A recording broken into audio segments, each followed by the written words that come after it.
Selamat datang di konten saya. Silahkan tonton sampai habis biar nggak salah paham, terutama Kadun. Bletak!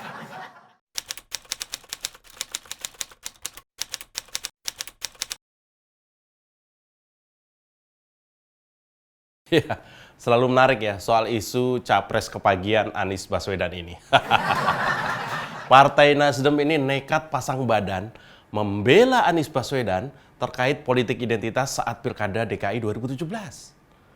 Partai besutan Surya Paloh ini bahkan menuding kalau politik yang berpotensi memecah belah sesama anak bangsa itu justru dimainkan oleh Basuki Cahayapurnama alias Ahok. Nasdem lupa ya, mereka adalah pendukung Ahok waktu itu. Sampai segininya Nasdem bela Anies.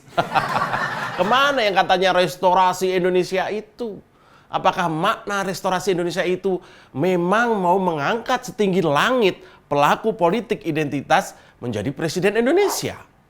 Ya kalau itu yang akan dilakukan, berarti nggak salah kalau orang-orang waras dan logis di negeri ini berbalik menyerang Nasdem. Ya, awal-awal Nasdem memutuskan mendeklarasikan Anies sebagai calon presiden, Nasdem saat itu terlihat cukup yakin dan percaya kalau dirinya dengan keputusan yang terkesan dadakan itu.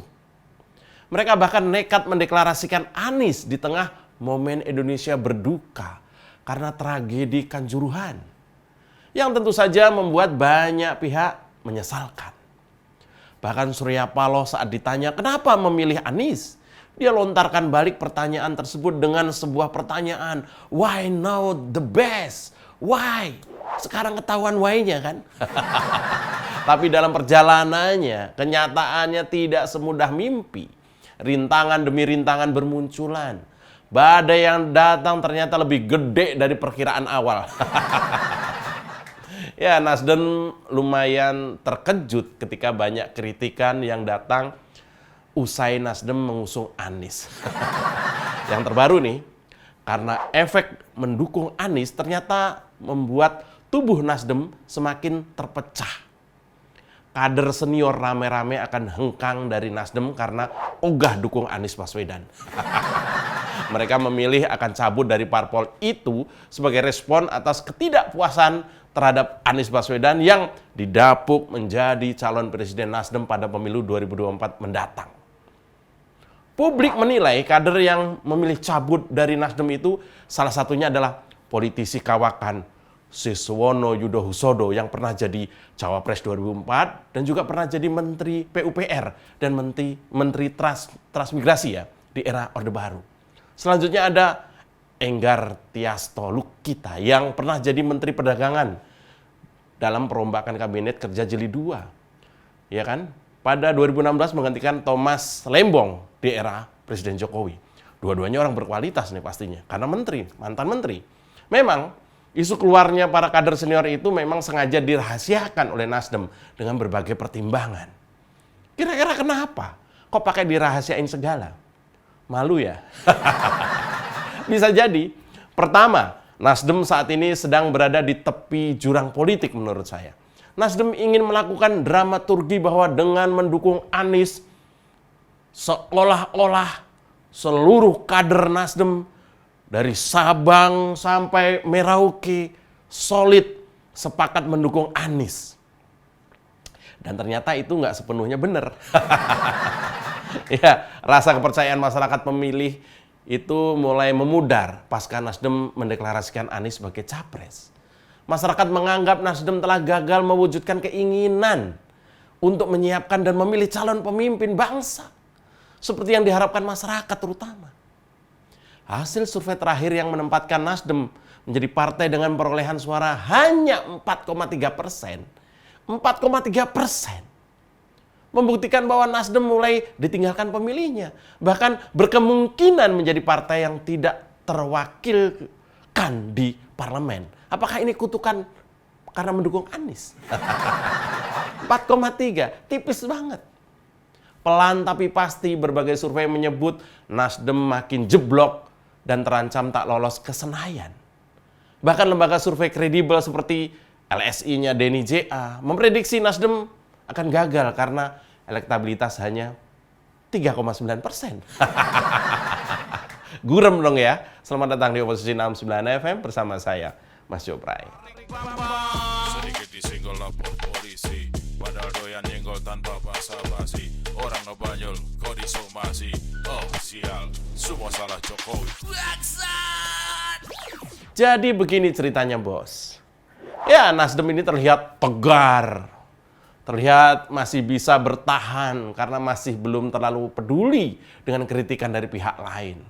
Mereka yakin apa yang mereka lakukan sudah benar. Mengusung Anies adalah keputusan yang tepat, begitu kira-kira. Kalau toh dirasa kurang tepat, ya ditepat-tepatin lah. Yang penting ongkos produksinya aman.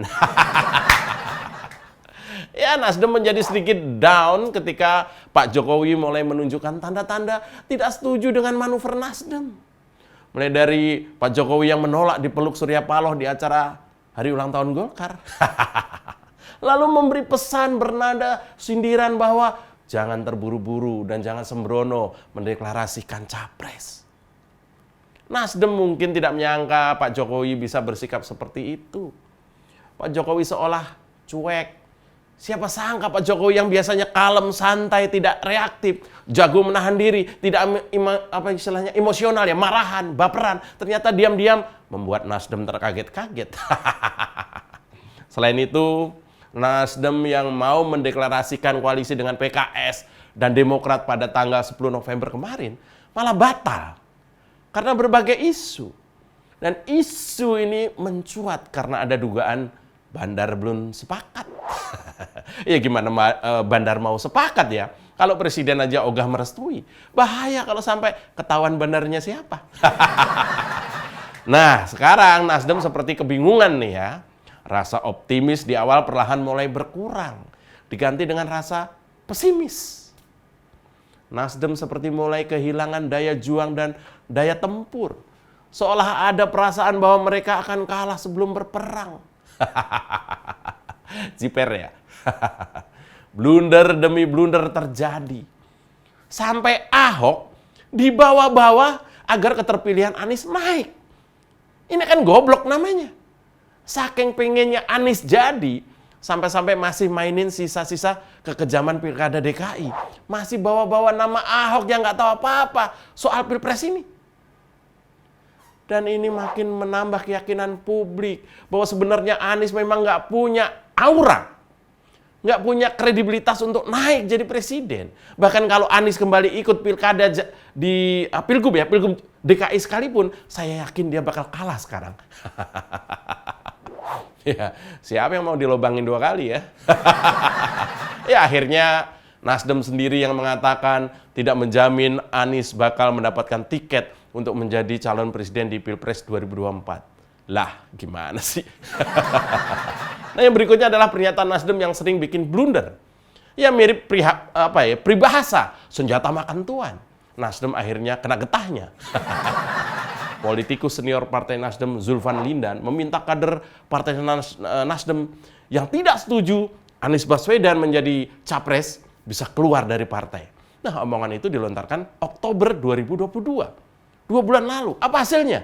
Baru juga ngomong, 2 kader senior ada yang keluar, yaitu Andreas Acuy Simanjaya dari Kalimantan, juga Niluh Jelantik dari Bali.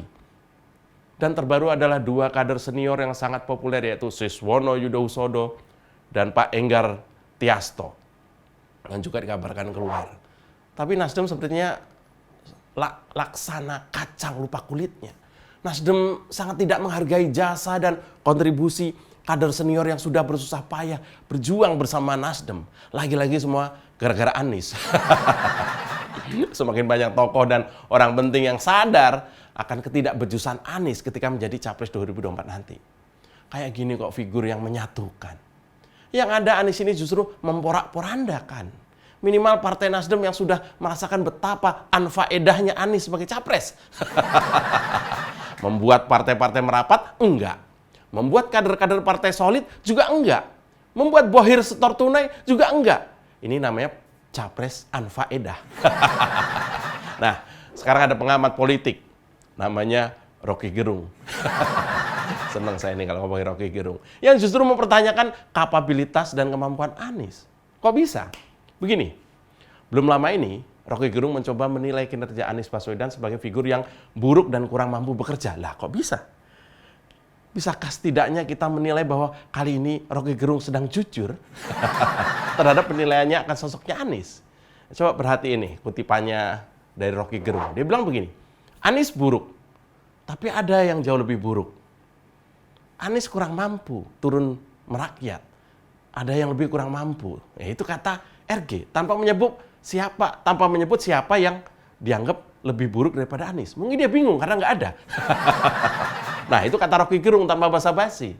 Ia juga mempertanyakan kemampuan Anies kalau pendukungnya berkata bahwa mantan Mendikbud pecatan itu sebagai antitesanya Jokowi. Ini kata Rocky pada suatu acara diskusi 11 November kemarin.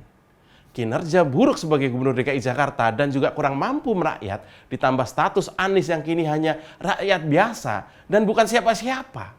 Maka klop sudah alasan bagi masyarakat buat menenggelamkan kans Anies mendapat tiket Pilpres 2024 sekalian Nasdem yang mengusungnya.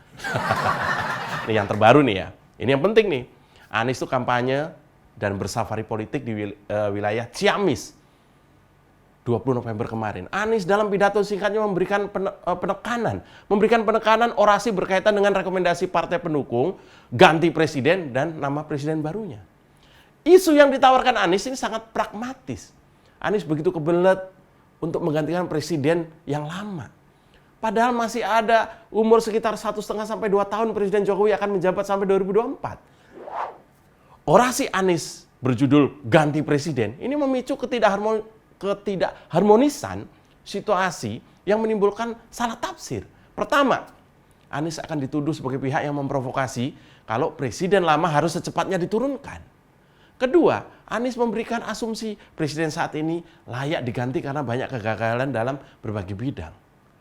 Persoalan tidak hanya membuat politik nasional akan mudah terbakar. Orasi ganti presiden juga akan menghantam posisi Partai Nasdem yang saat ini masih bercokol 3 menterinya, 3 loh, di kabinet Pak Jokowi. Justru langkah Anies memberikan dorongan agar Nasdem cepat-cepat keluar dari koalisi pemerintah dan semakin menambah bumbu-bumbu perpecahan di Partai Nasdem. Lagi-lagi Anies nyusahi Nasdem. Ya, masifnya Anies keliling daerah dengan melakukan penggiringan opini masyarakat dengan penunjukan dirinya sebagai presiden dengan melakukan roadshow alias keliling-keliling. Hal ini sangat jelas bagaimana Anies membranding dirinya seolah cuma dia yang paling layak menjadi presiden. Yang lain dianggap angin. Anies menempuh jalan yang nggak tepat untuk melakukan kampanye langsung dirinya sebagai capres di muka publik. Anies justru banyak melakukan resistensi dan provokasi yang justru tidak produktif bagi Anies dan Partai Nasdem. Dan lagi-lagi langkah Anies justru merugikan lagi Partai Nasdem. Apa tidak malu bagi Anies? Anies mana punya malu? Apalagi dia selalu teriak begini, Nasdem partainya, Anies presidennya. PKS sama Demokrat nggak disebut, Bang. Saya Mas Jobray, salam bletak. Sedikit disenggol lapor polisi, padahal doyan nyenggol tanpa basa-basi. Orang ngebanyol, kok disomasi. Oh sial, semua salah Jokowi.